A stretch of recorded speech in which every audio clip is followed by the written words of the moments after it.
जय जगन्नाथ। मैं श्रेया शुक्ला आज बात करने वाली हूँ उड़ीसा के जगन्नाथ रथ यात्रा की, जहाँ भगवान खुद सड़कों पर उतरते हैं। लाखों भक्तों के बीच वो खुद चलते हैं। लेकिन क्या आपने कभी सोचा है ये विशाल रथ यात्रा के बाद कहाँ गायब हो जाते हैं? क्या ये रथ सिर्फ लकड़ी के बने ढांचे हैं या उससे भी कुछ ज्यादा रहस्य इसके पीछे छिपा है? आखिर ये रथ गायब कहाँ हो जाते हैं, ये बताएं उससे पहले इस रथ की खासियत जान लेते हैं, इस यात्रा के बारे में जान लेते हैं।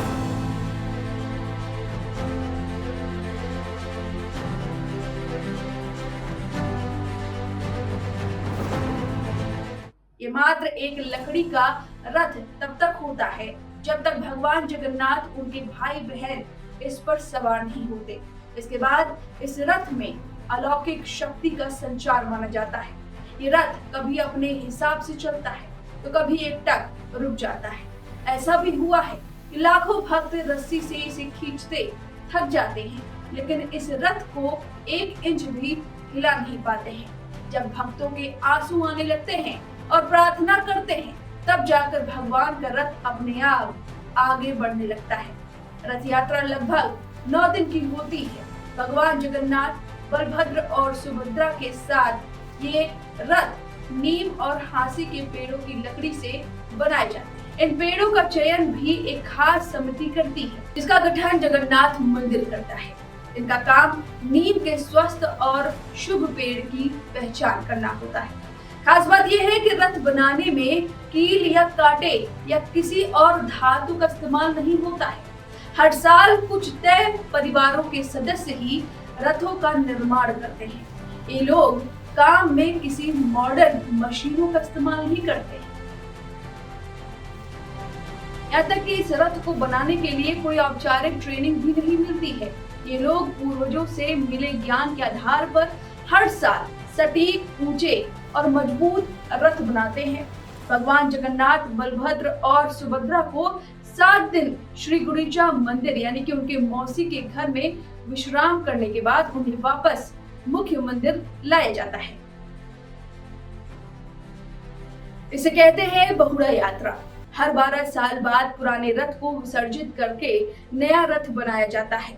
लेकिन हर साल रथ यात्रा के बाद भी रथों को लेकर अजीब तथ्य सामने आते हैं। भक्तों के बीच चर्चित है कि रथ को कोई सार्वजनिक जगह या गोदाम में नहीं रखा जाता है, तो सीधे जंगलों या नीलांचल पर्वत के आसपास किसी खास जगह पर ले जाए जाते हैं। ये जगह सिर्फ पुजारी और गुप्त तरीके से जाने वाले लोग जानते हैं।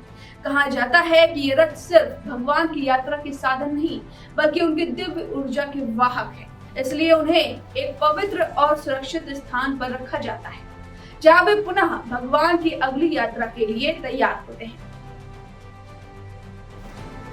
इस स्थान को लोक कथाओं में कभी कभी नीलांचल के गुप्त कोश के रूप में भी जाना जाता है। विशेषज्ञ बताते हैं कि इतने बड़े और भारी रथों को कहीं छुपा कर रखना और उनकी सुरक्षा कर पाना एक बड़ा काम है। इसलिए प्राचीन काल से ही इस रहस्य को बनाए रखने के लिए गुप्त मार्ग और पवित्र स्थान की व्यवस्था रही है। यह रथ केवल लकड़ी के पुलिंदा ही नहीं है, ये भगवान जगन्नाथ की आत्मा और भक्तों के प्रेम का प्रतीक है।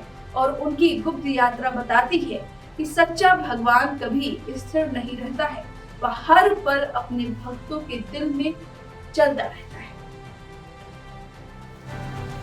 वे आपको जगन्नाथ मंदिर के कुछ रोचक तथ्य बताते हैं। भगवान की आंखें गोल आकार की होती हैं, उसमें पलक नहीं होती हैं। माना जाता है कि भगवान अपनी आंखों से अपने भक्तों को ओझल नहीं होना देना चाहते हैं।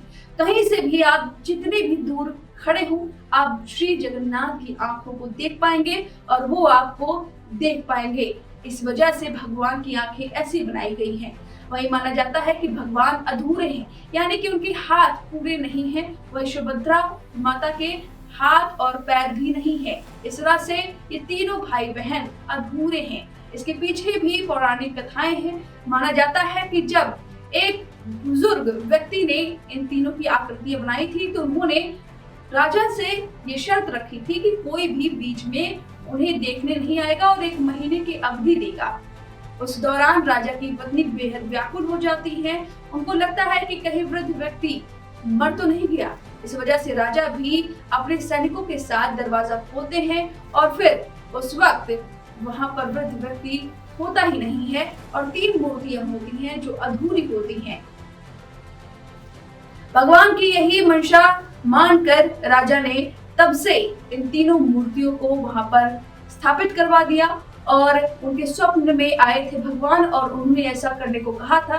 तब से माना जाता है कि ऐसे ही स्थिति में भगवान जगन्नाथ वहां पर विराजमान है। उनसे जुड़ी हुई अगली वीडियो में हम बात करेंगे कुछ ऐसे रहस्य जो सनातनियों को जानने चाहिए। अगली वीडियो में जरूर बने रहिए। वीके न्यूज, राष्ट्र के नाम।